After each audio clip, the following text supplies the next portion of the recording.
very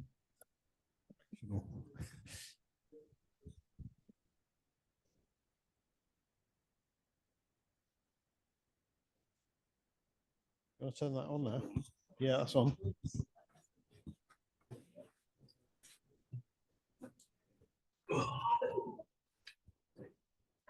How many online now?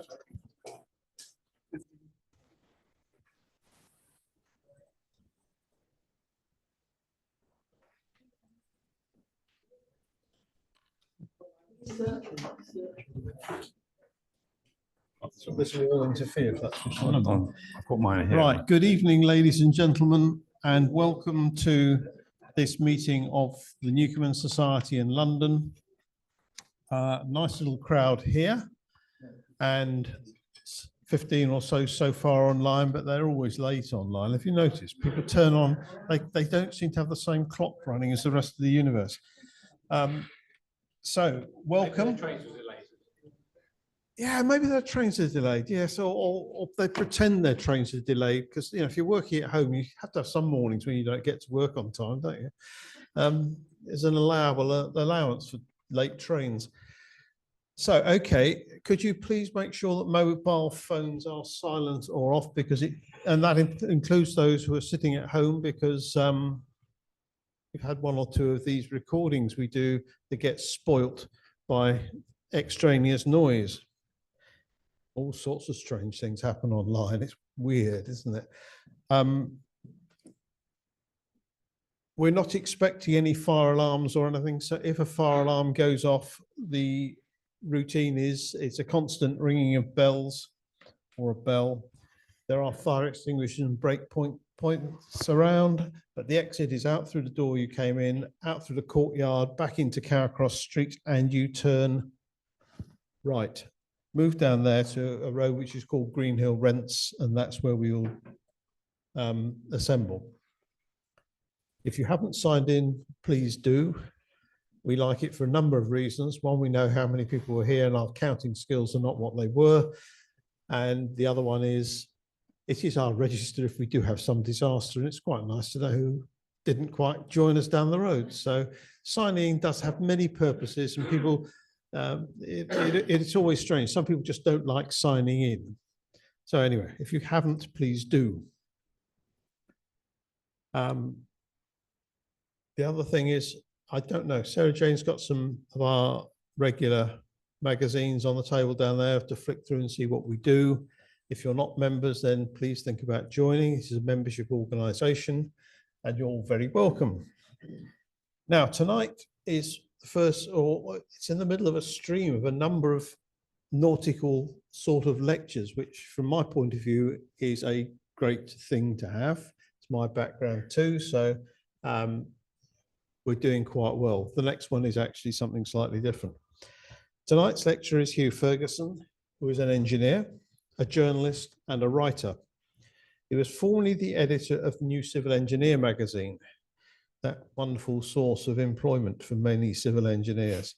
He was managing director of the ICE's commercial company, Thomas Telford Limited, and the ICE's deputy director general.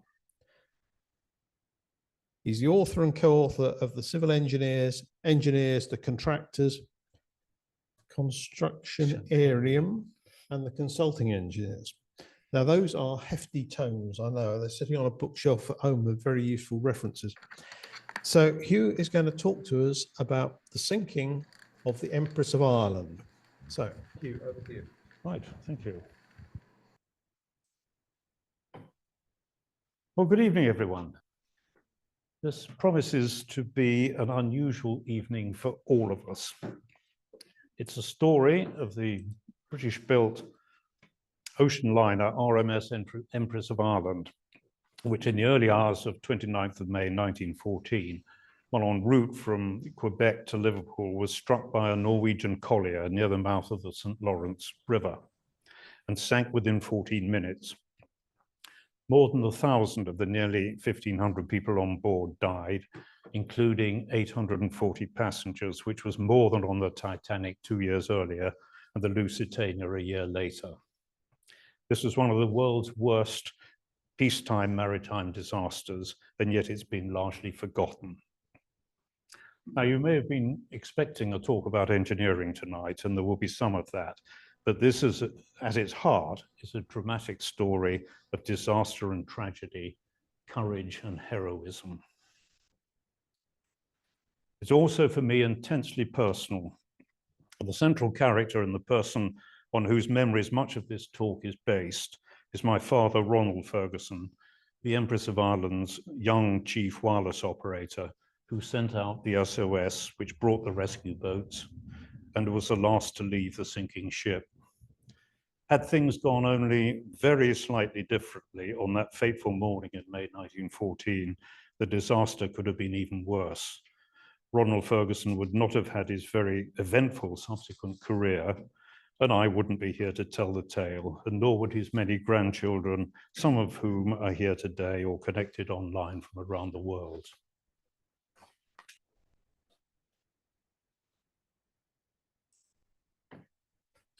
So what we're going to do is go through the events leading up to the disaster, then cover the disaster itself and the subsequent inquiry, and end with a short summary of Ferguson's eventful subsequent career. And we'll start with the ship's owner and operator. The Empress was commissioned, owned, and run by the Canadian Pacific Railway Company, the CPR. So how did a railway company come to be running ocean liners between Europe and Canada?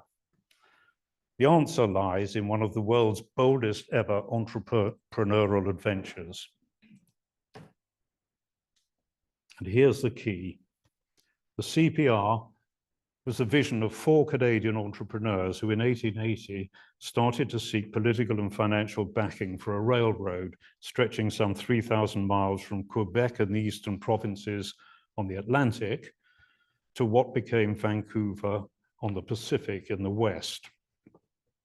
The obvious benefit was to provide the first proper communication link across this vast country for people and more importantly for goods. But the entrepreneur's ambition was much greater than that.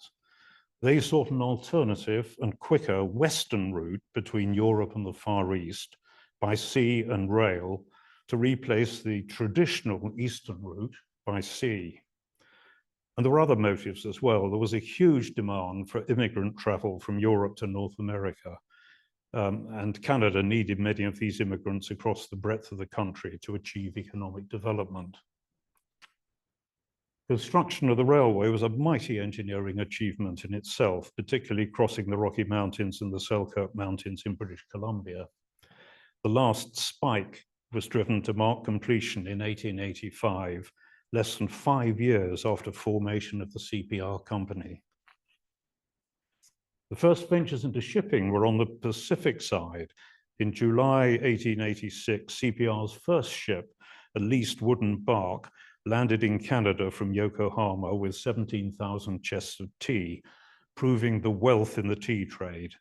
By the end of that year, 8 million pounds of tea had landed. And the feather in the cap on the Pacific side came in 1889 when Britain's Postmaster General awarded CPR a 10-year Royal Mail contract for carrying mail from Halifax, Nova Scotia, which is on the east coast of Canada, via rail to Vancouver and onward by ship to Yokohama, Shanghai, and Hong Kong. By this time, the company had switched from sail to steam, but the new contract encouraged them to invest in 3 new ships, the Empress of India, the Empress of China, and the Empress of Japan, predominantly passenger ships, which became known as the Flying Empresses for their speed and elegance. Now, the company was slower to get into Atlantic shipping, where there was a strong market for passenger travel, and in particular, a huge demand for immigrant travel, which could fill the third-class berths. Should the company compete with the fastest New York liners with speeds of up to 25 knots or more? And the ships also had to be able to navigate the difficult waters of the St. Lawrence estuary into Quebec. And you can see here, just for future reference, the site of the disaster, which we'll come into a moment, in the mouth of the St. Lawrence, some miles out from Quebec towards the Atlantic Ocean.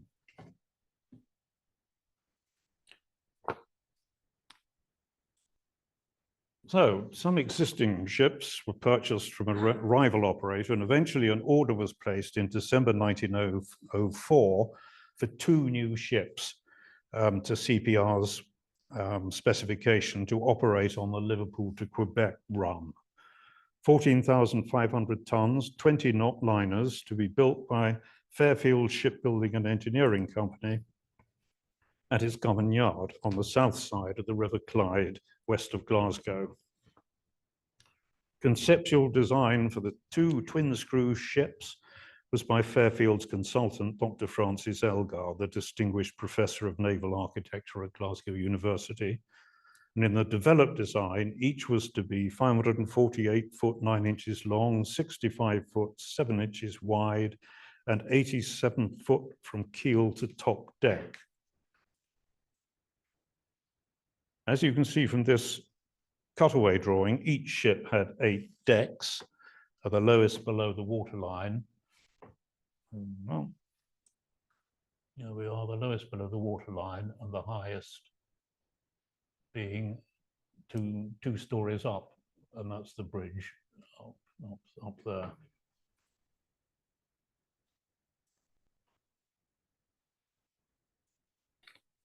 The Empress was powered by 2 gigantic quadruple expansion engines, one driving each screw. Each weighed more than 545 tons and tarred from its base in the hold through 3 full decks. You can appreciate the size. If you look just down here, there's a man standing beside the engine. It's gigantic. This was in the engine shop before disassembly of the engine and then reinstallation within the ship. And the choice of engine was a conservative one in favor of the more modern but less well-proven steam turbines. And the contract was fixed price, £375,000 for each ship. The name Empress of Britain was chosen for one, Empress of Ireland for the other. And here's the Empress. Here's the Empress under construction. She was also designed to be a safe ship. She had a cellular double bottom, almost 5 feet deep at the bottom. And this could be used to ballast up to 1,500 tons of water, which could help with stability, particularly if the ship was quite empty. But of course, the double bottom also protected against a puncture in the hull. Back to the cutaway drawing, you can see this is the most significant safety feature, was these 10, sorry, I got back there.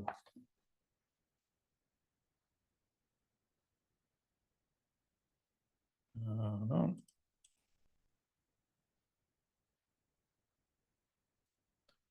Yes, you can see these 1, 2, 3, 4, 5, 6, 7, 8, 9, 10.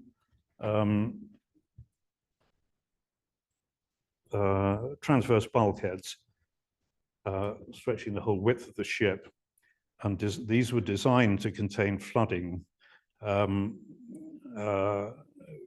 if there was any accident to the ship, and they stretched as high as the upper deck, which is the 4th of the 8 decks.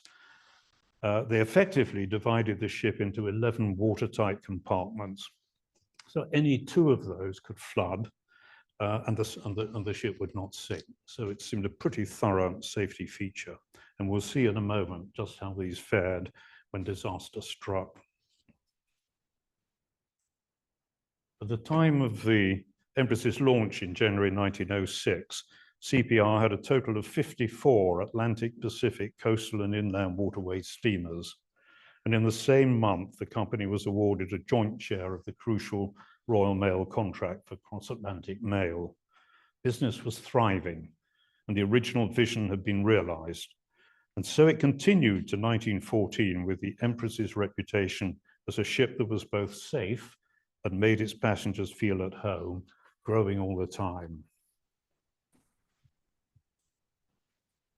And now let's pause there and look at the wireless and see how Ronald Ferguson came to be the Empress's chief wireless operator at the tender age of 20. He was born in Birkenhead, across the Mersey from Liverpool, in 1894, the same year, as he'd like to recall, that Guglielmo Marconi first introduced his ideas of practical wireless telegraphy in Britain.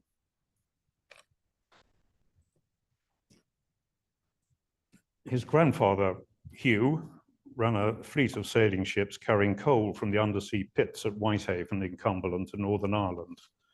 His father, also Hugh, was a ship's captain based in Liverpool and sailing between Europe and the east coast of South America. In 1896, he was leaving the port of Santos in southern Brazil after dropping off cargo with a pilot in charge when the ship hit a rock. Hugh kicked the pilot off the bridge and managed to get the ship back into dock with a gaping hole in the side. That night, he died of a cerebral hemorrhage, no doubt brought about by the strains of saving his ship. This left his widow with 5 children aged 3 months to 14, including Ronald aged 3, and with very little money. She worked as a school teacher with the eldest sisters helping to look after their younger siblings. And later, the eldest sister married and moved to a house with a shop attached, which was also a sub-post office. And one of the sisters trained as a telegraphist. Telegraphy, which is messages sent by Morse code via a network of telegraph wires, mostly between post offices, was the only fast means of communication in these days before telephone or wireless were in regular use. And Ronald became fascinated with telegraphy, and from the age of 12 was helping in the post office. Then, with the help of some school friends, he built his own equipment and established a telegraph service in his bedroom, connecting to others in the greenhouse and potting shed, and they became expert telegraphists. Age 15, he left school in order to start contributing to the family income, and started as an insurance clerk in Liverpool, paying 2p each way for the Mersey ferry out of his meagre 5 shillings a week pay. And meanwhile, he was training to get into the cable services and also learning about the new developments in wireless. The first ship to be fitted with a crude form of wireless equipment was the Lake Champlain in 1901, and gradually the large passenger ships were being fitted, largely by the Marconi Marine Communication Company, and there was a growing demand for skilled wireless operators. Now, it happened that one of Ronald's school friends had a brother who was an early Marconi operator who came to visit the Ferguson home. And he was so impressed with what the boys had done that he arranged for Ronald to meet the manager of the Marconi College at Seaforth Stands on the Mersey estuary just north of Liverpool, established a few years earlier as the first training school for wireless telegraphists. Students were largely recruited from experienced post office telegraphists. This plaque is all that remains of the college and the associated wireless station. You don't need to read all the small print. But anyway, the manager was so impressed with Ferguson's home initiative and with his key speed with telegraphy that he offered him a place at once, though he explained that he had to seek permission from his London head office first, as the minimum starting age was 21. And Ronald was only 16. Within a week, Ronald was summoned to Seaforth to start his course, which included how to understand, operate, maintain, and repair his radio equipment. And this course usually lasted 3 months, followed by a tough examination in the form of an interview with the post office examining officer. Ronald persuaded the manager to let him sit the exam after just 3 weeks, and to everyone's surprise except his own, he passed. And as a reward, he was offered a choice of what ship he'd like to serve on first as a junior operator. And he chose the White Star liner, the Arabic, which he knew was sailing shortly for New York before starting a millionaire's pleasure cruise with first-class passengers only across the Atlantic, with 3 months in the Mediterranean before ending in Monte Carlo. After that exhilarating experience, he knew he had found the right career. Subsequent trips were mostly on the North Atlantic routes between, including 11 months of the SS Campanello of the uranium line between Rotterdam and New York. All messages in those days, of course, were sent by key and Morse code. There was no audio transmission. And the wireless operator's most important task, of course, came in seeking help in emergencies. But he was kept busy most of the rest of the time. There were business messages for the shipping company, paid for telegrams to be sent and received by passengers. And despite Guglielmo Marconi's historic transmission of a Morse message from England to America in December 1901, the range was generally limited to no more than 300 miles, though this could vary greatly depending on atmospheric conditions. So much of the wireless operator's work was in receiving messages halfway across the Atlantic and transmitting them onwards. This also applied to what they called taking press, this time for newspapers and news agencies to transmit news messages across the Atlantic. And all of these were paid for services, so the operator had also to be bookkeeper and banker, and he had to maintain and when necessary repair his equipment. Then in 1912 came the sinking of the Titanic, which led to two changes with important consequences. The scale of the disaster was in part because the Titanic had only sufficient lifeboats for half the people on board, as did the Empress at that time. New regulations required liners to have sufficient lifeboats for all. The second change required all ships and coastal stations to have 2 wireless operators who could work in shifts to provide 24-hour cover. Ferguson believed that no lives at all need to have been lost on the Titanic had the California, which was one of the rescue ships, had a second operator, which would have ensured a more speedy response.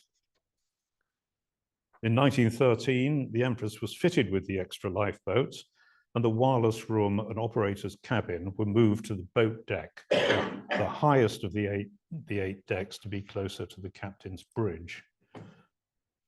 The 2 rooms were either side of the forward funnel. You can see one of them here, the other one's the other side of the funnel, with a corridor connecting them. At the same time, the Marconi wireless equipment was upgraded to the most modern and most powerful available at the time, and this shows the wireless room. I think this photo was before the upgrade, but it gives you an idea. The new equipment comprised 3 principal elements. There was the transmitter, which is a rotary discharger powered by a motor generator fed from the ship's lighting system. The receiver included a magnetic detector used in conjunction with the Marconi multiple tuner. And there was also an emergency set fed by a set of batteries inside the operating room there. And above the deck was a twin T-type horizontal aerial strung between 2 masts and earthed to the ship's hull. So, Ferguson's trips included one on the SS Cymric on the White Star Line on the North Atlantic run from Liverpool, and here he is in 1913 enjoying a little relaxation while berthed in Boston. He was involved in his first shipping disaster that same year, 1913, on the SS Ambrose of the Booth Line. While entering Liverpool harbour at night on returning from Brazil, the ship collided with a Mersey dredger. Moments earlier, the dredger had struck and sunk a wooden fishing trawler. The dredger immediately went into reverse, but the impact had extinguished her oil lamps, and so she was invisible to the Ambrose, which struck her at 14 knots. 12 lives were lost from the 2 sunk boats, and 3 were rescued. One lucky one was rescued twice. And so to the Empress. Let's look at the days before the disaster. In May 1914, Ferguson was relaxing at home just after returning from a voyage when a messenger arrived, summoning him to Marconi's Liverpool office. The Empress of Ireland was sailing the next day to Quebec, and they didn't have a senior wireless operator with the necessary experience. Would he oblige? So off he went. The captain was Henry Kendall, an experienced captain who had obtained fame in 1910 when, as captain of another CPR ship, the SS Montrose, sailing to Canada, he identified among his passengers Dr. Crippen, who was on the run from England after murdering his wife with his lover dressed as a boy. I think he spotted them by finding them canoodling in one of the corridors and thought, that doesn't look like a man and his son. The crime and the search for the murderer had provoked a worldwide interest. So Kendall instructed his wireless operator to telegraph London. Inspector Dew of Scotland Yard immediately boarded a faster ship to Canada, joined the Montrose from a pilot ship in the St. Lawrence estuary, and arrested Crippen. The story made headlines worldwide and demonstrated to all the benefits of wireless. Anyway, they had a pleasant trip, an uneventful trip to Quebec, where they remained for 7 days, time for some 2,600 tons of coal to be loaded for the return journey by the primitive methods of the time, passed in buckets hand over hand from lighters moored alongside. On the day before they left, Ferguson invited Clegg, the man in charge of the coastal wireless station in Quebec, together with his assistants, to tea on the Empress. A pleasant occasion during which Clegg happened to mention that Marconi wireless equipment had just been fitted into the Lady Evelyn, a ship which was then being used to transfer mail between train and ocean liner in the St. Lawrence. Little did Ferguson suspect that he'd shortly be operating that equipment. The next day, 28th of May, the weather was fine and Ferguson found time in the afternoon to relax beside his wireless shack in a deck chair he had brought from the lower levels and watched the last of the passengers embarking and goods being loaded, while the band of the Salvation Army played God Be With You as a send-off for a large party of Salvationists en route to a rally in London. In a few hours' time, that same deck chair that he was sitting on would save his life. The ship left the quay around 4:30 p.m. Here's some pictures of the interior of the ship, the first-class cabin, the first-class cafe, the first-class dining saloon, and rather more functional, the below decks, third-class dining saloon. And so to the disaster itself. At 1:20 a.m. in the morning, the Empress reached Father Point, where the estuary of the St. Lawrence is 30 miles wide, and which was generally regarded as the point of transition from river to ocean. Here, the pilot boat Eureka pulled alongside to collect the pilot who had helped guide the ship through the busy waters from Quebec. The wireless operators worked in 6-hour shifts, and shortly after the pilot boat had left at around 1:35 a.m., Ferguson was relieved by his junior, Edward Bamford, and retired to bed. In their cabin, as I explained, just the other side of the forward funnel on the boat deck. And he just got comfortably settled in bed when he heard a blast from the Empress's hooter, and a minute or so later he heard another, more distant blast. He thought it must be the pilot boat calling because he'd forgotten something, and he was confirmed in this view when the Empress blew 2 long blasts, which he assumed was a signal to Eureka to come alongside. So he got out of bed and looked out of the porthole, and that's when he felt a bump. This felt no heavier than the bump when a ship touches a landing stage on arrival in port, not the crash of a collision. He trekked across to the wireless room and saw on the starboard side the lights of a ship slowly passing the porthole of the wireless room, so he now knew that another ship was involved. He took over the Morse key and earphones and asked Bamford to bring him some clothes. It was a cold night and temperatures around freezing, and he was in his pajamas. He immediately called the wireless station at Father Point. He knew that at this time the junior would be on duty, so he sent his Morse message very slowly, saying, "Fetch your senior." Bamford returned with his uniform and coat, and no sooner had he put these on than the senior operator at Father Point, William Whiteside, came back. By this time, the ship was beginning to list terribly, as tilting over to her right-hand side. So Ferguson knew something was seriously wrong. He told Whiteside to stand by because we've hit something and are listing. This is a painting which was made of the scene at that moment, just a few seconds or a few minutes after the disaster. As it subsequently emerged, the Empress had been rammed ships by the fully laden Norwegian collier Storstad, seen on the left, leaving a gaping hole in her side. Ferguson then sent Bamford up to the bridge to ask whether he should send an SOS. He knew that he should never send an SOS without authority from the bridge. Just then, the Empress's chief officer, Mansfield Steed, poked his head round the door, and Ferguson said, "This seems pretty serious. Am I to send an SOS?" And Steed said, "Yes, send an SOS immediately. We're sinking."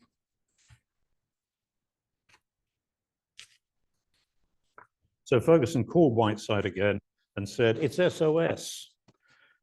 Next, he sent out the SOS, ... ... ... ... ... ... ... ...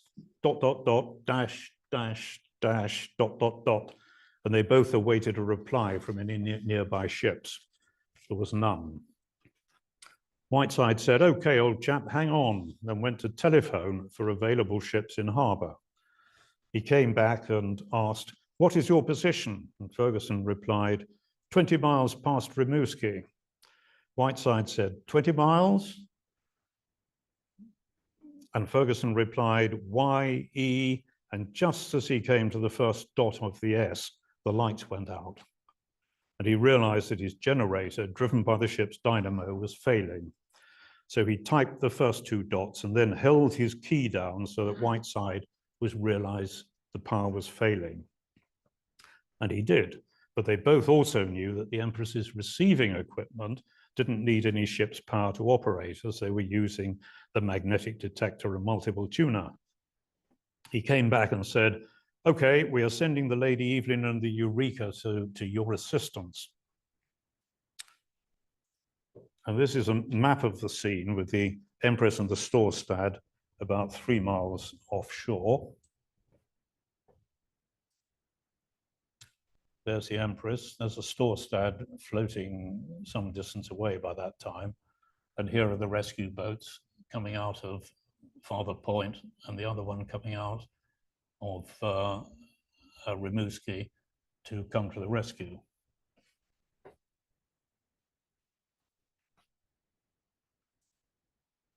So Ferguson went to the door of his wireless shack and found people jumping from the by now steeply sloping deck into the cold water.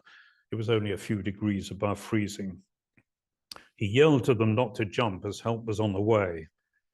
And at that moment, the chief officer, Mansfield Steed, reappeared and said, "They won't be here in time, we'll be under by then." Ferguson then asked Steed if there was anything more he could do. "No, nothing, you better clear off," said Steed. Just as he spoke, the ship gave another lurch. The chief officer lost his grip and slid down the deck, catching his feet in some pipework and flying headfirst into the steelwork under the lifeboats. Ferguson then remembered that the Lady Evelyn had this newly fitted wireless equipment and that he might be able to reach them using the Empress's emergency gear. He managed to get back into his cabin, but he couldn't climb the floor. Things were tumbling all over the place, and the acid was draining out of the emergency batteries. He realized it was time to get away. He found the deck chair he had been using the day before jammed against the steam pipes. He didn't have a life belt, so he put his arms through the chair, slid down the near vertical deck to where the dead body of the chief officer was lying, and stood on the rail, which was already part submerged, and prepared to jump. Things then became a little blurred. Piecing it together afterwards, he reasoned that at that moment the ship must have made its last lurch and started sinking. Anyway, he was drawn down deep into the water, but the canvas of his deck chair resisted the pull, and its buoyancy helped bring him to the surface just before he lost his breath. He was surrounded by hundreds of people who had jumped from the decks earlier. Many of them grabbed hold of his deck chair until they all went down. Ferguson freed himself, resurfaced, and looked around. It was surprisingly light for 2 a.m. in the morning, possibly due to the automatic flares on the lifebelts. He spotted a damaged lifeboat with two rowers either side and decided to swim for it. He soon realized it was going too fast and he couldn't make it. But then one of the rowers threw his oar to someone struggling in the water, causing the boat to stop and turn towards Ferguson, who grabbed the side and was pulled in. He started to help pull others in, but then passed out. The next thing he knew, he was on the deck of the Storstad, shown here with a big hole in the front of it, not surprisingly. He'd been stripped of his wet clothes and was being vigorously rubbed down to get his circulation going again. After the collision, the Storstad had lost its engines and its captain, Thomas Anderson, seen here, initially thought it was the Storstad, not the Empress, that was going to sink. He quickly realized it was the other way round and launched two of his own boats to help with rescue. Some of the Empress's lifeboats also made it to the Storstad, including Ferguson's, and another with Captain Kendall, who had been thrown into the water from his bridge with the Empress's penultimate lurch. On regaining consciousness, Ferguson helped with rubbing down other survivors with some success, though the deck was strewn with the bodies of others who hadn't survived. Realizing he was stark naked and getting seriously cold, he got up and headed for the ladder down to the engine room, which he knew would be warm. On the way, he bumped into Captain Anderson's wife, who offered him words of sympathy and gave him her scarf, no doubt to rub himself down and to protect his modesty. Ferguson put the scarf around his neck and headed down the ladder. Just as he got beautifully warm, there was a cry of "Marconi, Marconi" from above. He rushed up the ladder, still with a scarf around his neck, and was told that the Lady Evelyn was alongside with a wireless station, but no operator. Captain Kendall was aboard and wanted to send some messages.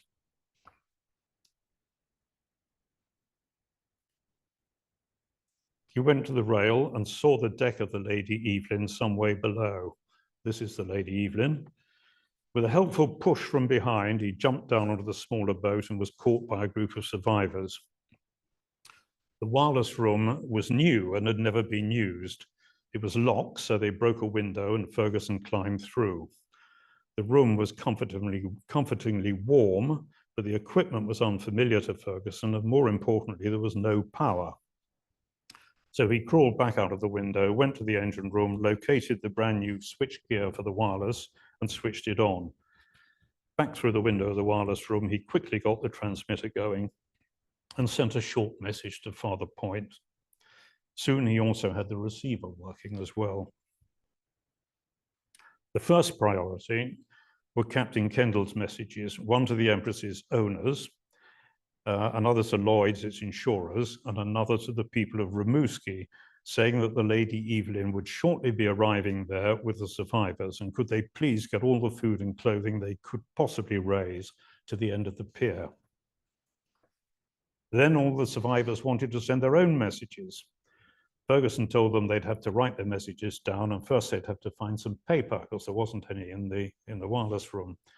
As they scurried off to find some, he remembered that one of his roles as a Marconi operator was to be a correspondent for a new Marconi initiative called Wireless Press, and he was required to send dispatches on anything newsworthy that happened aboard ship.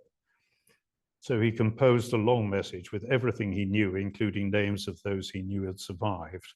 The first news of what became an international headline story. And this is one example from the Washington Times, sorry. By then, the survivors had returned and he started to send the telegrams as the Lady Evelyn headed for Rimouski. He included a brief telegram to his family saying, "Safe, well, love, Ronald." And he was still sending messages as the survivors disembarked and the bodies were removed from the ship. When he eventually finished and left the ship, all the food and clothing on the quayside was gone. But there on the quay was his junior, Bamford, still in his uniform. He'd helped launch a lifeboat and was one of the very few survivors who didn't even get his feet wet. They went into a hut at the end of the pier where all the dead bodies were being taken. Bamford undressed and gave Ferguson most of his underwear and woolies, and they both dressed. And in the town, Ferguson also found a pair of oversized trousers and some shoes, so he was dressed at last. They were then taken by train to Quebec, and crew members, including the wireless operators, were accommodated in cabins of another CPR-owned ship, which happened to be in the harbour. And the ship's wireless operator lent Ferguson a uniform. And it is probably this that he was wearing next morning when he appeared in this remarkable piece of Gaumont newsreel. Get it going. You'll see in a moment Ferguson and his junior Bamford, who was actually 7 years older, on the quayside in Quebec. Newsreels had started about 5 years earlier, but it was still the early days of silent movies. The first Charlie Chaplin movie had only been released 5 months before this, so this was pretty new stuff. You'll see in a moment Whiteside, the senior operator at Father Point as well.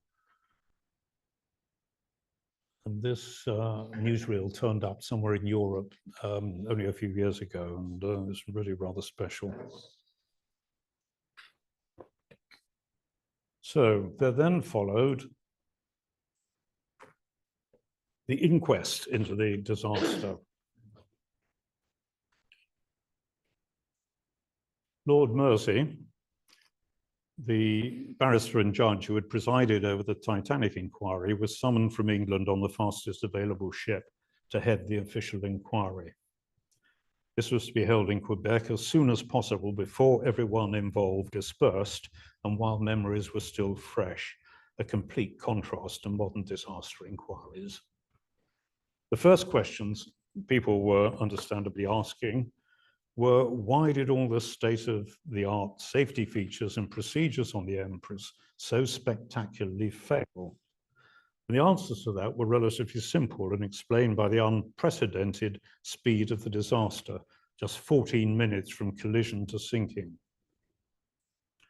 What, for example, about these transverse waterhead bulkheads, which were supposed to contain any flooding to no more than 2 of the 11 compartments? Well, on a naval ship in active service, these compartments would be sealed at all times. But on a transatlantic liner, it was wholly impractical to prevent all longitudinal movement in the lower decks at all times.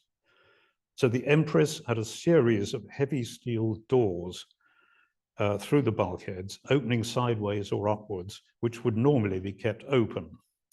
The crew did regular drills and demonstrated that they could all be closed very quickly and very efficiently. And the same applied to the sealing and locking of portholes. But everything here happened much too quickly. There were some heroic efforts to close some of the doors while water was already running through and the ship was already listing, causing the doors to jam. And few, unsurprisingly, succeeded. And why were so few lifeboats deployed?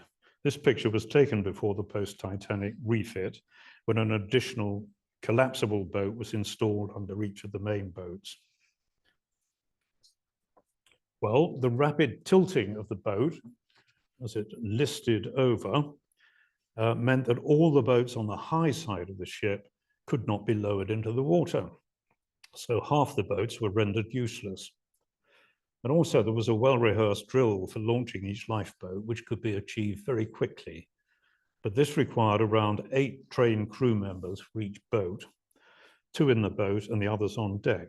And organizing this in the chaos of those few minutes proved impossibly difficult for all but a few boats. Now, establishing the sequence of events leading up to the collision and who was to blame proved more contentious and was the key issue for the inquiry. So let's go back and examine just what happened. At 1:38 a.m., a lookout on the Empress spotted a ship in the distance. Visibility was good, and he alerted the captain. Kendall saw a ship's light half right of the Empress and estimated 6 miles away. Kendall turned the Empress slightly right to keep to his planned route while watching the other boat carefully. It was clearly a steamer coming in the other direction, but its lights were moving further to his right, and he thought he saw a green starboard light indicating the right side of the ship. This confirmed his view that they would pass safely starboard side to starboard side. The other ship was the Storstad, a Norwegian cargo vessel chartered to carry coal from the mines of Nova Scotia to Quebec and Montreal. She was 444 foot long, weighed over 6,000 tons, and her unusual construction consisted of frames running parallel with the keel and horizontally up along the interior shell with vertical support from transverse cross members, a framing system patented by the British naval architect Joseph Isherwood. And this longitudinal reinforced hull, combined with its chisel-shaped bow, was very good for breaking through ice, which was helpful in the waters around Norway. But it also made the Storstad a potentially lethal weapon, particularly when fully laden as she was with more than 10,000 tons of coal. Alfred Toftness was on duty at the time as chief officer of the Storstad. He spotted the Empress slightly to his left and watched closely as she changed course to the right, seeing first her green starboard light and then her red port, that's left side light. He therefore planned to pass port to port, the opposite of Kendal. Now, there's an old adage among mariners, green to green, red to red, perfect safety, go ahead. In other words, left side to left side is perfectly safe, or right side to right side is perfectly safe. But if you get confusion between the two, it wasn't. And just then, a bank of fog, which was not uncommon in the St. Lawrence, drifted in from the south shore and engulfed both ships. Next thing, the two ships appeared to each other out of the fog, just a ship's length apart. And seconds later, the Storstad rammed the Empress amidships at an angle of about 45 degrees. She cut a hole in the Empress, later estimated to be 25 foot high by 14 foot wide, large enough to allow water to enter at 60,000 gallons a second.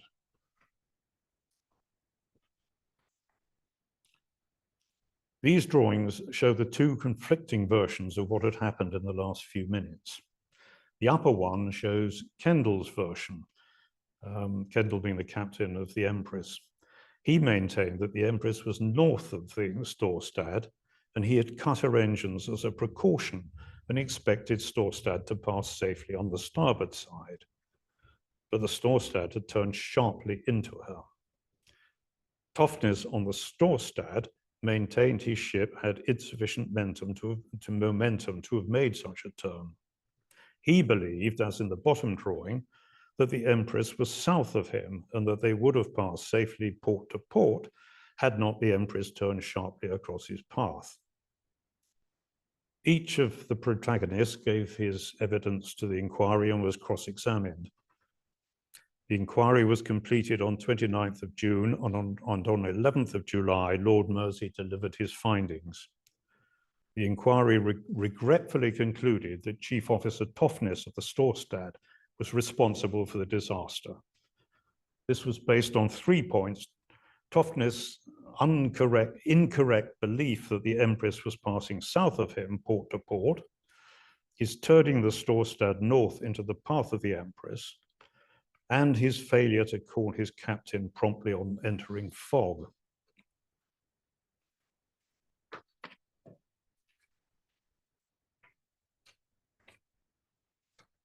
Not everyone was so convinced. There was some negative comment about Kendal and about Lord Mersey's handling of the inquiry, which appeared to be rushed as Lord Mersey was keen to return to England as soon as possible. Only 42 days elapsed between the disaster and the issue of the inquiry's findings. Contrast that with the 2017 Grenfell Tower fire in London, where the equivalent time was some 2,600 days, or more than 7 years. Mersey was also thought by some to have been overly deferential when examining Kendal and overly harsh with Toftness. And the inquiry was short on criticism of Kendal for a number of things: for bringing the Empress to a halt in the fog at the mercy of the currents, or of his strange decision not to order closure of all the watertight doors on entering fog 8 minutes before the collision, In short, it seemed to many that the owners and operators of the Empress had been let off lightly. Despite being let off lightly, the CPR and its insurers faced a huge claim for the loss of 212 bars of silver worth more than $1 million, and other large claims for valuables which had been held in the purser's safe. So they commissioned a challenging and costly recovering operation in the dark and murky, but not terribly deep waters of the St. Lawrence with their strong currents. The silver was quickly retrieved, but cutting and blasting the ship's steelwork to free the heavy steel safe, the size of a telephone box, and hauling it clear was a mammoth achievement. When a locksmith finally opened the safe in Quebec in front of a bevy of officials, lawyers, relatives, and press, the safe was found to be virtually empty, with its total value just half of 1% of that being claimed. The claims are clearly being grossly exaggerated. During the inquiry, Ferguson and Bamford had also given evidence describing clearly what they had seen and done. When they had finished, Lord Mersey said, "You spoke well, you young gentlemen. You were a credit to the service you were in," which was nice. And Lord Mersey was apparently not the only person impressed by Ferguson. Before the inquiry was over, Ferguson was called to a meeting with Sir Thomas Shaughnessy, the president of the Canadian Pacific Railway, and Maitland Kersey, the managing director of CPR's subsidiary company running ocean services. Would he like a career with CPR? Ferguson said no, he wanted a career in wireless and he would like to remain in wireless. Kersey said, well, every day he was involved in wireless issues. So the current one was radio direction finders, which were now being introduced on some ships. Should he install them on his fleet? And would Ferguson like to join as his personal assistant and help him with such things? "Ah, well, that's a different matter," he replied. "That's very generous of you, and I think I would like to accept." So this became the first stage, or the next stage, in a very interesting and eventful career for Ferguson, which I'll summarize as briefly as I can in these 4 stages. After some leave in England, he joined Kersey in London. Then the war started. Kersey had contacts at the new Royal Flying Corps, who asked him for help. The Corps was a division of the army. The Royal Air Force was not formed until after the war. And one of the main purposes of aeroplanes at that time was not the dogfights of popular legend, but artillery spotting. The plane would fly over enemy lines. When it spotted a target, such as an ammunition train arriving, a wireless operator would then send a message to the artillery, who would then aim at the target. So the RFC urgently needed trained wireless operators. Could Kersey help? As a result, Ferguson was tasked with helping the Royal Flying Corps recruit from operators currently at sea. And he soon felt that he should do his bit himself, and with Kersey's agreement, volunteered for the Flying Corps. After brief training, he arrived near Ypres in Belgium in May 1915, tasked with installing transmitters in the planes and checking they were working correctly. This involved plenty of test planes in the biplanes, Avros and Vickers, and the occasional sortie. That's a reconstructed Vickers plane, the sort that he was flying in. It was a very dangerous business. The life expectancy of a Flying Corps pilot around that time was said to be about 2 weeks. For the next 18 months or so, he was, among other things, involved in the first experiments with night flying, and he watched from the air the start of the first Battle of the Somme, which I believe was the largest artillery bombardment in history at that time. And later, he watched the first somewhat unsuccessful use of tanks in war at the Battle of Flers-Courcelette. He was injured 3 times, none seriously, and all in bizarre circumstances. and following home leave after the last injury, he was returned not to the front, but to the RFC training center in Cirencester to train wireless operators. He replaced Peter Eckersley, who after the war would become a pioneer of broadcasting and the BBC's first chief engineer. The center was headed by Stuffy Dowding, who in the next war achieved fame as Air Chief Marshal Dowding in charge of RAF Fighter Command during the Battle of Britain. Ferguson wrote a series of training lectures for wireless operators, which were turned into a book. And this came to the attention of the Americans, who needed to train their fledgling air force. And as a result, Ferguson was transferred to the US in 1917 to help. As a war veteran, he was respected and well looked after, and he and his new wife had an enjoyable time in Washington and New York. This included a chance meeting with former President Theodore Teddy Roosevelt, who was highly critical during their meeting of his nation's politicians for not bringing the US into the war sooner. Anyway, Ferguson and his wife returned to the UK in 1918 on the RMS Balmoral Castle, and this nearly became his third nautical disaster. The ship was not designed for the North Atlantic with its ferocious storms, and it hit one. A massive wave shipped hundreds of tons of water over the deck and down into the dining room below, also flooding half the cabins. Later, the ship came close to overturning when trying to turn into the storm. Anyway, he got back. And soon after his return, to his disappointment, the senior management of CPR changed, and Maitland Kersey, who was his boss and mentor, left, and Ferguson fell out with their successors. He joined instead the Radio Communication Company, which was a new enterprise with ambitions to compete with Marconi for marine wireless. He contacted the managing director, Basil Binion, who already had two talented engineers, Norman Lee, the son of R.H. Lee of Lee Francis Cars, and his assistant, Frank Ray, but nobody who understood marine wireless. So Ferguson started recruiting some of the best of the Marconi operators he knew and convincing ship owners to move their business to RCC, both with considerable success. But RCC was now focusing on the new opportunities for developing broadcasting as a business, or rather developing the manufacture of radio sets, which needed broadcasting to create a market. A consortium of 6 radio manufacturers and manufacturing companies, including RCC and Marconi, came together and formed the British Broadcasting Company in 1922 and appointed the engineer John Reith as general manager. Binion was on the board, and Ferguson, by then general manager of RCC, chaired a liaison committee to keep close contact with the BBC. And Ferguson was annoyed when, as he saw it, Reith started surreptitiously trying to persuade the government to nationalize the BBC.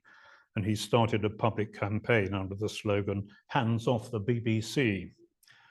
He was not successful, and of course the BBC eventually was nationalized and became the British Broadcasting Corporation. Meanwhile, the RCC had developed a successful business with its Polar range of radio receiving sets for the expanding household market. Then in 1927, RCC was bought by Marconi, so Ferguson was back in the organization he had started with, and the return to marine wireless as joint general manager of the Marconi Marine Company. Then in 1934, there came an extraordinary offer. Marconi had completed a contract to build and start operating a broadcasting operation in Egypt, a 20-kilometer broadcasting station just outside Cairo, a 5-kilowatt station down in Alexandria, and a smaller one up the Nile in Asyut, plus studios and a control room in Cairo. The service was now operating, but losing money hand over fist. Would Ferguson go out on a 10-year secondment to take over the management of Egyptian state broadcasting and sort out the problems? Most of the output of the service was in Arabic, but there were also English and French services. He did so, turning ESB into profit within 2 years, with many adventures on the way. And let's touch on a couple of these. In particular, it was his idea, hatched over drinks at the Gezira Club in Cairo with the director of the Egypt Museum, Reginald Engelbach, to organize a worldwide live broadcast of the playing of the trumpets, found by Howard Carter in Tutankhamun's tomb in 1922. This presented a host of technical and organizational challenges, as you can imagine. The BBC was very keen to cooperate with this, but it took a year to gather support in Egypt. Then, as the big day approached, a dress rehearsal was arranged with 2 British Army buglers playing in front of King Farouk and Engelbach. I'm not sure this has ever been reported, but a nervous bugler dropped one of the trumpets, which broke into 3 pieces after several thousand years. Neither the king nor Engelbach turned a hair. Engelbach just said, "Oh, that's all right, I'll soon fix that in the workshops," and he did. And the broadcast on 16th of April, 1939 was a world-shaking event with an estimated live audience of a staggering 150 million listeners. And it was believed, of course, by the superstitious to have started the Second World War. Then with the onset of war, ESB had a crucial role as the mouthpiece of Britain and the Allies in the Middle East. And Ferguson met many of the Allied political and military leaders, including Churchill in 1943 on his way to the Tehran conference with Roosevelt and Stalin. Ferguson's role was complicated by the fact that Egypt was a neutral state, so overt propaganda was forbidden. And he also had a parallel role as chief broadcasting censor, responsible to the Egyptian prime minister for making sure that things were kept impartial. And this was tested when General de Gaulle, the leader of the Free French, visited in 1941 and wanted to address the large French population in Egypt, as well as the Free French fighters in the desert. Ferguson demanded to see his script in advance and then refused to allow him to broadcast it. De Gaulle threatened to walk out, but was persuaded to make some changes to his script. Negotiations were largely through intermediaries and translators, because they discovered early on that Ferguson's French was as bad as de Gaulle's English. Later, in 1942, as the German tanks were advancing across North Africa towards Cairo, Ferguson was making plans to relocate ESB outside Egypt after the German occupation, and families of company expats were evacuated along with diplomatic families. His wife and 2 young sons were sent to Palestine, Jerusalem first, and then to the Mediterranean coast. Indeed, there they were as refugees in Gaza. After Rommel's advance was halted at the Battle of El Alamein, they were returned to Cairo and finished the war there.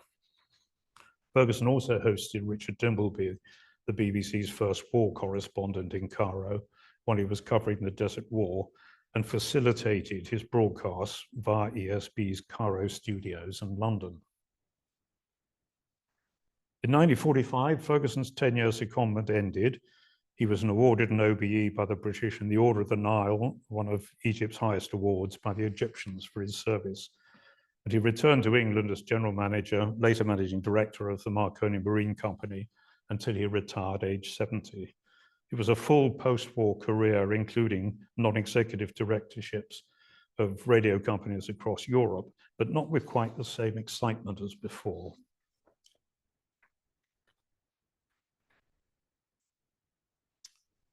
This was him at his mother's 100th birthday party in 1955. And all right, there he is. That's right. That's my grandmother. That's him, and that's me, age 9, in the background. The next generation. And that's a rather severe portrait of him at the time of his retirement. But then finally, I'm about to wrap up, in 1980, when he was aged 86, he was invited by the museum at Rimouski to visit for the opening of a display focusing on the Empress disaster. And it happened that while he was there, Jacques Cousteau's boat was above the wreck of the Empress, filming one of his celebrated TV films of underwater life around the world. And Ferguson was flown out by to the boat by helicopter. And here he is being interviewed by Cousteau's son, Jean-Michel. You can get it to work. We should have some sound with this. Yes, and you know they're breathing, of course. And you know they're breathing. You had a little adventure when you got on the ship after your rescue. Oh, yes. Well, I managed to get into a boat. I caught the boat as it was crossing me. I swam to it. And I thought it was the swell that helped me to put my leg over the side. But thinking it over, I'm sure somebody gave me a pulling hand. And then you inside passed the boat. out. And no, I then began pulling people in, I see. sitting and pulling people in. We pulled so many in that a lot of oars and things that were in the boat got across my knees, I remember. And that's the last thing I remember. I passed out and I came to being rubbed down very vigorously, naked, of course. They'd taken off my pajamas, my civilian overcoat, my uniform jacket and my civilian overcoat that I had put on while I was dealing with the wireless stuff on board before she sank. So you did well. Yeah. And then you transferred on the other ship. Yes, I was going to say I jumped onto the Lady Evelyn when she came alongside because they were calling for a Marconi man. So. I see. And people gave me a push from behind and other people caught me down there. And then I started work. Then you started working, calling To the Father Point. survivors, the parents, survivors, the families. Oh, no, because it wasn't telephone, it was purely Morse. No, I understand that. And I got the people to write telegrams. They had to find paper and they had to find pencils because there was nothing in the wireless room. It hadn't come into commission yet. And what paper do you use? Ah, yes, they found a roll of lavatory paper. Yes, and you know they're breathing. Well, that's it. I have many people to thank for their help in preparing this talk and locating the pictures, particularly the historian David Saint-Pierre, the museologist Roxane Julien Friolet at the Site Historique Maritime de la Pointe-au-Père at Rimouski. And I hope you've enjoyed the talk. Some of you may feel I've not delved deep enough into the engineering, others that I've covered the events solely through the eyes of my father. And if you want a wider view, I'd recommend this book by David Zenny, which gives the best and most comprehensive account of the disaster. That's it.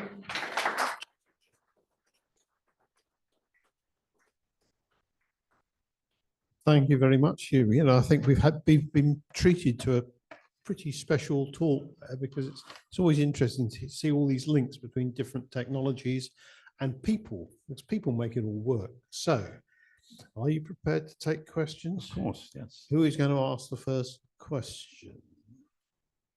Very quiet. No, Frank.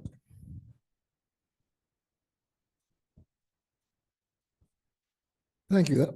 Sorry. Thank you. That was super. I'm afraid to say I'd never heard of this disaster, which is sort of like something I should feel guilty about, I suppose. So my question is, it was noticeable on the Titanic that most of the casualties, most of the fatalities came from the lower classes, the third class and so on. Was that similar with the Empress of Ireland, where most of the fatalities from the sort of lower decks? I'm sorry, but obviously, yes, was it the lower decks or the upper decks who got drowned? I think you will find that, well, the big difference is that most people or a very high proportion of those who drowned on the Titanic were the crew, and it was much more evenly spread on the Empress.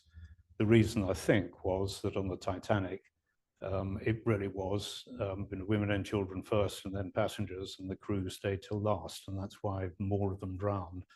On the Empress, there was no time for such niceties, and in particular, the people in the lower decks had very little chance of getting out because it flooded so fast and they couldn't get up, and that meant the third-class passengers. So I think the survivors were predominantly the first-class passengers and the crew, rather than the third-class passengers. Always interesting. When the collision took place, when you look at your side elevation with the bulkheads on it, do we know whether that penetrated two of the watertight compartments? There's two very big watertight compartments either side of midships. And if you bridge those, and why did it heal so much? Was there a centerline bulkhead? Don't know. I'll have to go and look. Well, I think it hit pretty much on one of the bulkheads. So it meant that inevitably two of the compartments were going to flood. And those were the two biggest And they were the compartments. two biggest, but the ship was supposed to be able to survive the flooding of any two of the areas between the bulkheads. And it would have done had the doors connecting, the doors through the bulkheads been closed. But it's the listing that intrigues me, because if you have a centerline bulkhead and you just flood one side of the ship, then you get that roll. If you got something with no centerline bulkhead, it floods across. So cross flooding is the way you control the heel. But so it's a reason the Ark Royal rolled over. Oh, interesting. Yes. Anyone else? More questions? Oh, there's more questions all around now. Hard luck. We've given them time to think. Thank you. That was really interesting. What happened? They must presumably have made improvements to the next generation of ship design following the Empress of India disaster and the lessons learned, did they? I don't think you can track any immediate things between one and the other. I think that's for two reasons. Partly, the Empress didn't attract anything like the same attention as the Titanic did. But also there was a slight distraction that came a few months later with World War I, which rather dwarfed all the other things that might have happened. If you read the Titanic one, there's this question of lifeboats for all. And when that went through our House of Commons or whatever, there was a wonderful thing where one of the ship owners said, lifeboats for all, ridiculous.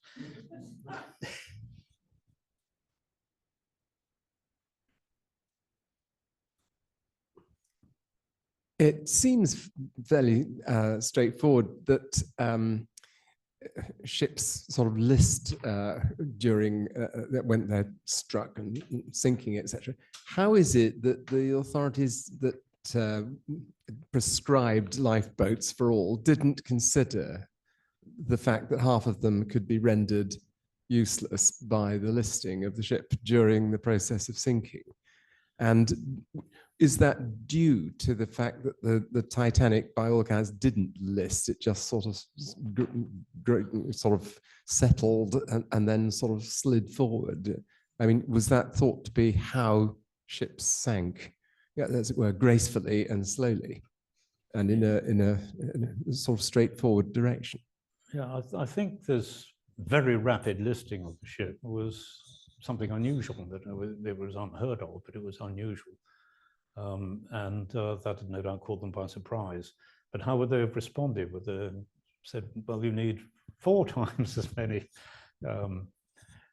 ships, lifeboats as on the Titanic? I don't know. The interesting detail in itself on how they did the extra lifeboats, which, as I've mentioned briefly, was collapsible boats underneath the other ones. You might have thought that those could have been a problem because they wouldn't have worked so well. But in fact, they worked very well. And some people, including Bamford, escaped on one of the collapsible ones, which were launched successfully. Right, we've had a number of expressions of thanks for the excellent talk, but we have a question. Richard Udin has asked about Captain Kendall and his experience. He noted, and this is something that happens when you speak to the New Common Society, that the photograph shows him with the uniform of a chief officer. Was he newly promoted? Well, he was a very experienced captain at the time of the Empress, and he'd been a captain when Crippen was arrested, so he didn't lack experience. I think he had an interesting subsequent life as well, because perhaps not surprisingly, no one really wanted to have him as captain on their ship after he just sunk one. And he was drafted to being a harbour master somewhere up in Scandinavia, I believe. And I can't remember the details of this, but during the war, he became a hero once again by mustering a flotilla in the harbour and sailing out against German boats and things, and doing some things that, as I say, reinstated his reputation. Well done.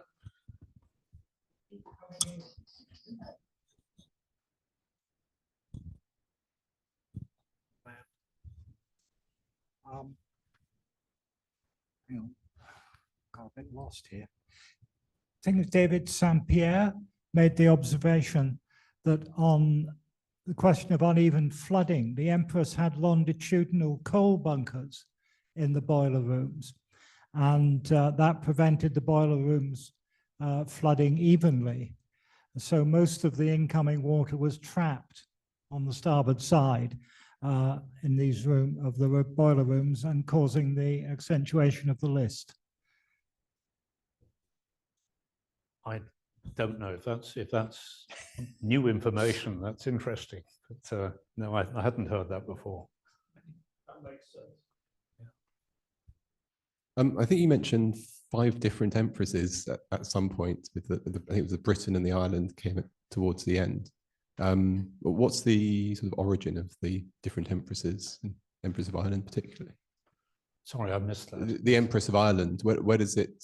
Why was it called the Empress of Ireland in the first Why place? was it called the Empress of Ireland? That's a very interesting question. I don't think anyone really knows the answer. It does seem a bit odd because the ship never berthed in Ireland, so far as I know. There's one theory that it was because the president of CPR at the time was of Irish origin and might have been. So the much more likely one is that they were considering 2 other names at the time, which is the Empress of Germany or the Empress of Austria.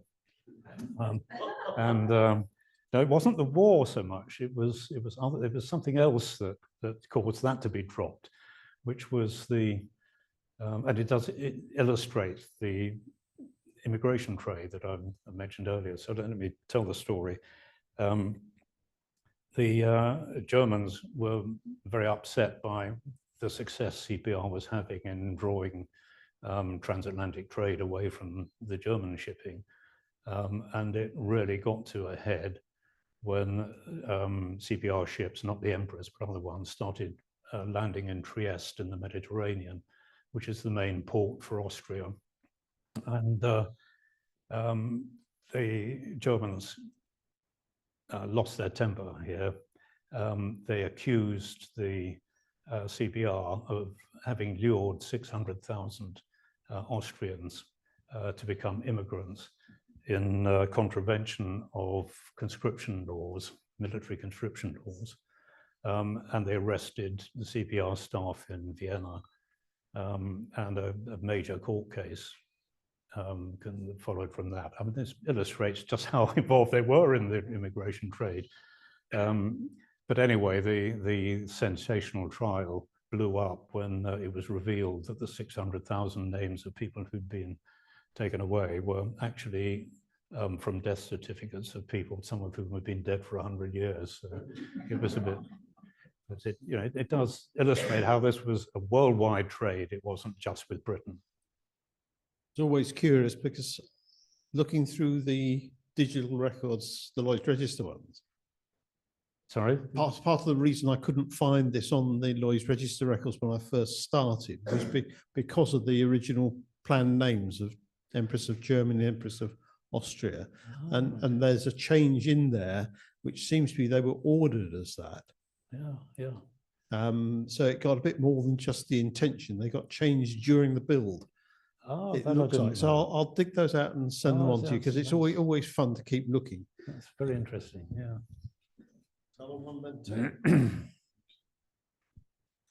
Good evening. Many thanks for a very interesting briefing. I'd like to highlight on the human elements, because human elements remains an issue to date in the maritime industry. But when it comes to that, I've observed that focus would be on the people, the crew and the officers that are on board the ship when it comes to issues or human errors that results in such incidents, catastrophic incidents. But human element with my take, it evokes from the engineering, from the actual design of the ship. So just jumping on the current era that we're in now, which is the fourth industrial revolution, where there's been an introduction or a proposal of automated ships, autonomous vessels. What is your take when it comes to that? I also admire what you had shared, the history, and just reflecting on what is happening currently, where the maritime field is now. There's been a lot of changes when it comes to engineering and technology, which is very much admirable.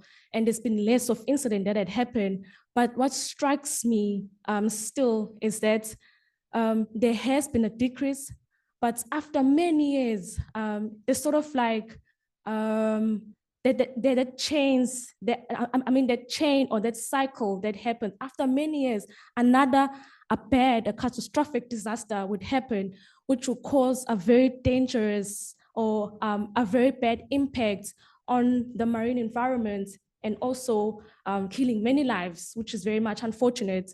So what is your take when it comes to autonomous vessel?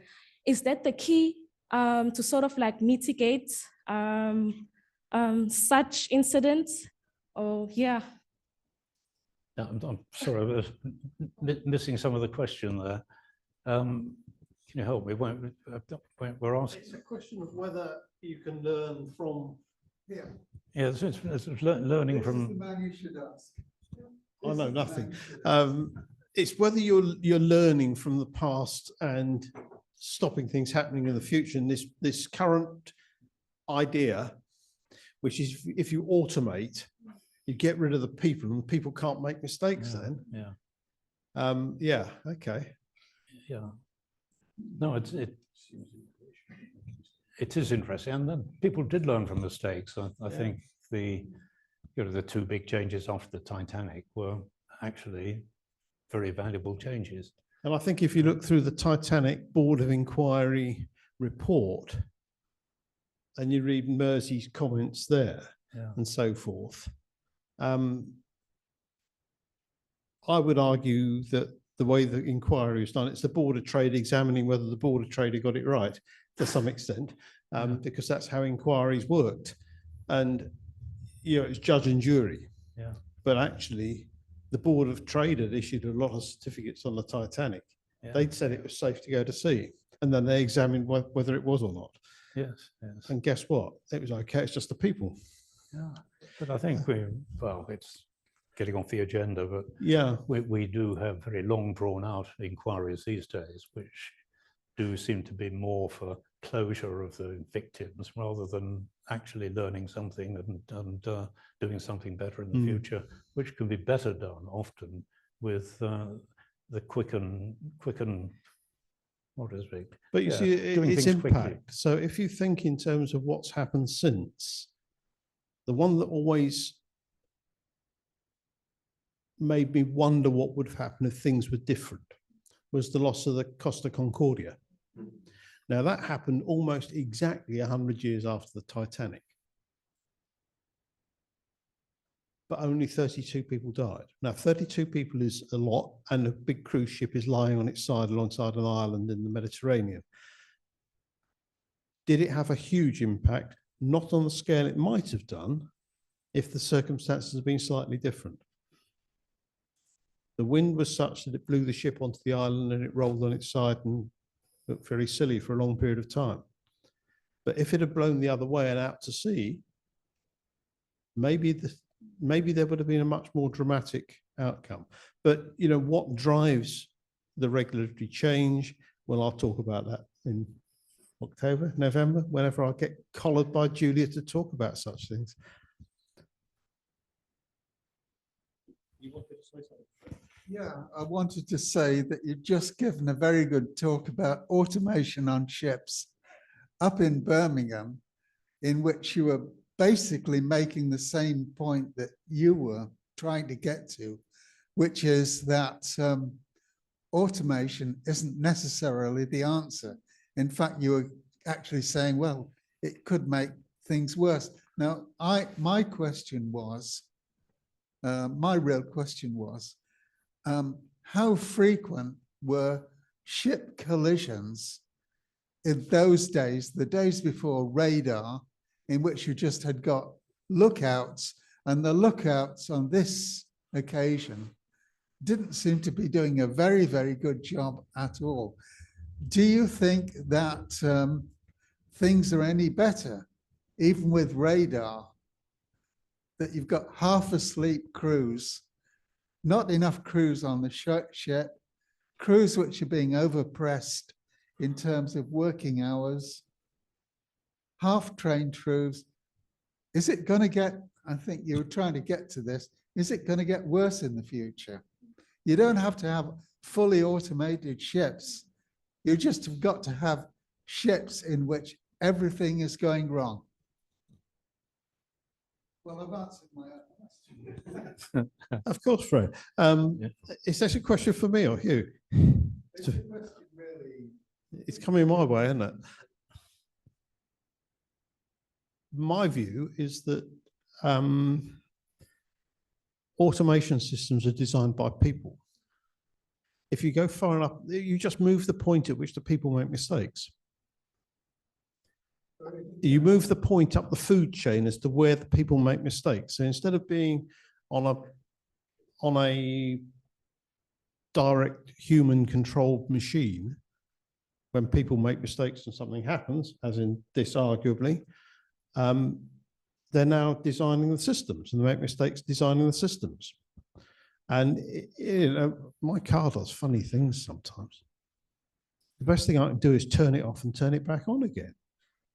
Well, you know, there are times when that's not a wise solution. And so you do get problems with automation. And the book that scares the life out of me is the one that I used as a slide last week, which is the book on Fukushima, where the idea is if you automate it, you get the people out of the system and it'll all be all right. And you go, not sure about that. So yeah, it's a big world around.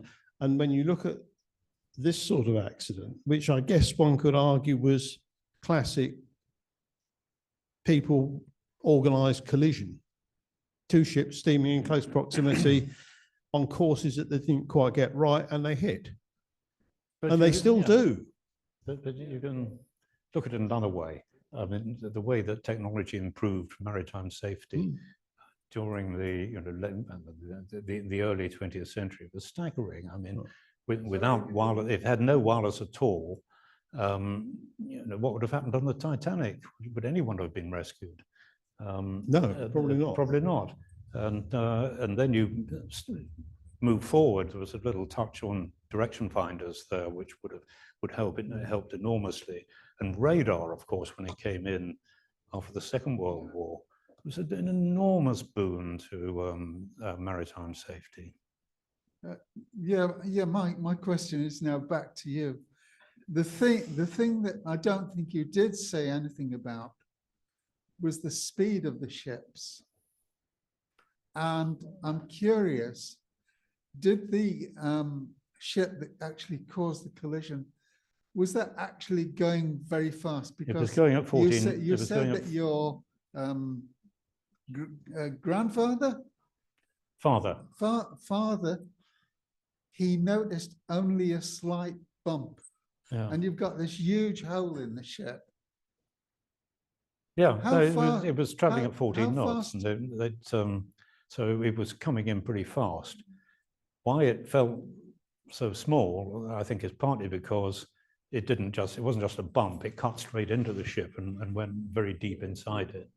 And also because we're talking about a very, very big, heavy ship. And a major impact can feel like a bump when you're on a very, very major structure in the first place.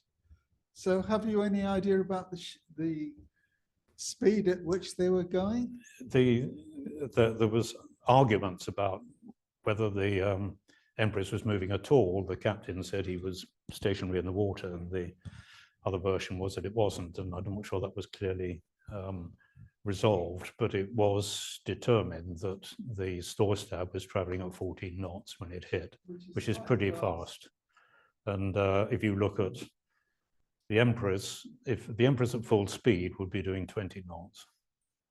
There's a lot of momentum in 14 knots. Yes. But the other, you talked about the water being very cold. Yes. As a metallurgist, and you think you hit something on the side, it freezing sort of temperatures of shell plating. This is a load of rock. I speak as a metallurgist. Good. People think that steel is brittle at 0 degrees centigrade. It isn't. It might have been in those days, Fred. Anyway. No, it wasn't. It wasn't. We've had a. That theory was made of open heart steel by specification, which is good steel at low temperatures. We've had another question in over the internet, which you may or may not be able to answer. It concerns the use of Marconi staff on ships. Richard Udin asks, when did that end? He recalls being on a banana vessel going back and forth that still had Marconi operators, or perhaps people known as Marconi operators, in 1975, which seems... It's an interesting question, because I was sort of picking some of this up as it went along, because my father was running the Marconi Marine Communication Company, right up until he retired. And there were Marconi operators being employed by ships to do the full service of maintaining and operating the things up until quite late. I think there was, I remember great disturbance in the Marconi company when Decca, one of the competitors, first introduced some radio which didn't require a professional operator. It could be operated by one of the officers on the ship, and that was threatening to undermine the whole business of marine wireless as it had operated up to then. And that must have been, I'm trying to think now, must have been about late 50s, 58, somewhere around there. But up until that time, it had been, it was this traditional thing. These were people employed by the Marconi company, and the ship owners contracted the Marconi company to provide a full wireless service while the ship was in operation.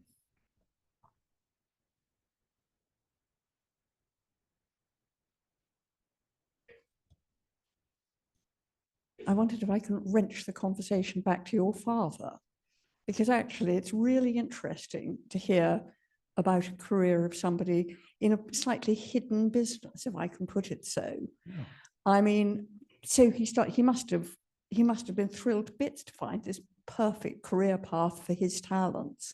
Did he? I mean, wireless technology is beyond me, so I'm inventing this as I sort of go along. But I mean, he must have been making improvements to the equipment. He must have had an insight into how you could improve it, even if he himself wasn't doing. I mean, and what did he enjoy the most? Which part of his career did he enjoy the most? Does one know? But he loved the wireless. I mean, he never had any pretense to be an engineer. Though having said that, he was a lot better engineer than many who are. But I think his real skill was as a manager, identifying where the problems were, identifying how to solve them, and spotting good engineers and developing them. I mean, he had a lifelong friendship with Norman Lee, which I can remember them both long retired, playing with wireless sets in his greenhouse in somewhere in Essex. And this included innovation and novelty, which you'd expect. The bit you might not expect is that a lot of that innovation was based on patent evasion, that someone would have a good invention, would patent it, and then someone else wanted to use it, would have to pay the earth for it. But if you could get your engineer to come up with a solution which evaded the patent but did the same thing, you were on a winner. And that's something that the RCC did quite well. I mean, this sounds like a really interesting paper for us. I know I've really twisted your arm, but I mean, really, that's exactly the kind of thing that's would be fascinating for our audience, the International Journal, as and when you get around to thinking about it. I mean, it's going back to James Watt's competitors, trying to circumnavigate patents. It's an old story, but it's very nice to see it in a new context. No, absolutely. So you'll be writing it up for That us. sounds like a conversation we should continue. Right. Okay. Well, I think we're drawing that to a close. So thank you very much. I think it's been interesting. People have come forward with questions, which is always good and healthy. And the numbers online are about the same as in the room. So that's encouraging. So Yes, no, it's amazing what happens with technology. And of course, it's only wireless, isn't it? Bit different, but there you go. Yeah. So before we finish, our next lecture will be here exactly 4 weeks from now, 12th of March.